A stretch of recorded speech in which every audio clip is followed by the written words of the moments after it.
So I'm on The View this morning. Our third story, the clip, in a moment. First, to answer the questions I've been answering all day. Yes, they were all very nice. Yes, Elizabeth Hasselbeck was very nice. In fact, she was, and this is not the first time I've heard this, she's like the official nice to all guests person. No, I don't know why they had us all sit on chairs that were the same height, so I looked like a basketball player or the space alien from To Serve Man. Yes, it was a little like spending 10 minutes in a blender in a nice way, and the audience was great and really good-looking and well-dressed. Also, this vignette. They taped this thing in the same building as All My Children, so I heard this over the PA system in the hallway. Whoopi Goldberg to the stage, please. Cast of All My Children, please relocate to the psych ward. Just another day in Fun City.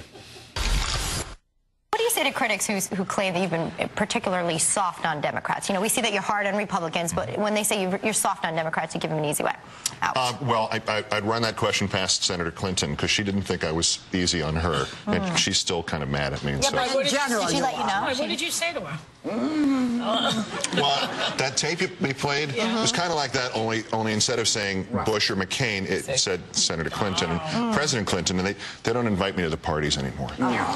So. You know, I can't have a lot of enemies. Yeah, Bill O'Reilly hates you. Well, who? He doesn't hate you. He says you hate him. I asked him, Bill O'Reilly. I said to him, why does Keith Elberman hate you? And he said, because he's jealous of me. How do you respond to that? What was the name again? Bill O'Reilly. I'm sorry. That was really rehearsed. I'm sorry. What about Well, you pick your. I watch you a great deal, and you pick your worst person. You know. Yes, and it's often him. And it is often him. Like 3 times a week or so. Pretty much almost every night, if you do it. Yeah.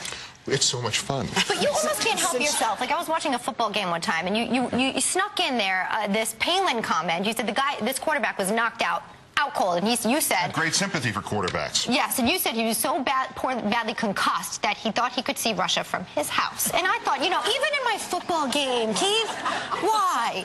You just can't hold back. No, because I actually sat there, Elizabeth, and I actually said, would I say this if I was still just being a sportscaster, which I used to be full-time? Right. If I was still doing that, not doing politics, would I have made that joke? Is it enough of a cultural reference that almost the politics is subtracted from it? And I said, I think so. With the guy sitting there, we've got 5. This reminds me of the football show when we have more people on the football show. And I suddenly thought, would any of the rest of them say it? And the answer was, yeah. Okay, that was the one. And it's the one all season, which was really, I must confess, there was some restraint involved in that. The feature, the worst person in the world. How did this come about? It started because, honestly, we had one. It's an old Bob and Ray sketch, the great comedians. It's the worst person in the world there had to be somebody. As George Carlin pointed out, there had to be a worse doctor in the world. There has to be one, and somebody's got an appointment to see him tomorrow. So these two things rolling around my head one day. And there was a critic came in. Our network used to change shows every hour and a half. And I don't mean we have a new show because the old one's over. It was just we'd cancel everybody and have another new show. So we got a critic in the New York Times who came on and criticized, of all people, Tucker Carlson for not doing a good enough job, and after 2 weeks wanted the show canceled. So first they're criticizing us for canceling shows too soon, and then I said, well, you know, I'm reading you want us to cancel a show after 2 weeks? This is one of the worst persons in the world. Okay, we're going to start it tonight. Sometimes I'm like this because I was raised not to give opinions. But that's what makes you guys successful. Here it is. I don't think anymore by 8 o'clock at night people don't know what's happened during the day. I wish, you know, a lot of us in doing the news or news programming go to bed every night going, and please, when I wake up, let it be 1973 again. And they're really relying on us for the information. But you get so many, I mean, by the time I get to the office, the people who are watching me tonight know more about the news than I do. I've been watching you, and I don't get that. People say that you're angry, you're grouchy, you're malcontent. I didn't really get that, but what do you say to that? Too much coffee. Yeah. Too much coffee. Too much coffee. No, there was a lot of, as you may have noticed, there was a lot of anger in the country over the last couple of years.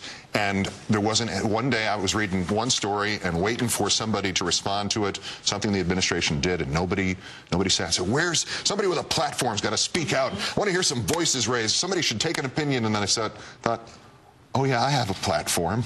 I have a TV show, so I... Yeah, but you're going to have trouble now, aren't you? I mean, now that the people you like most are in.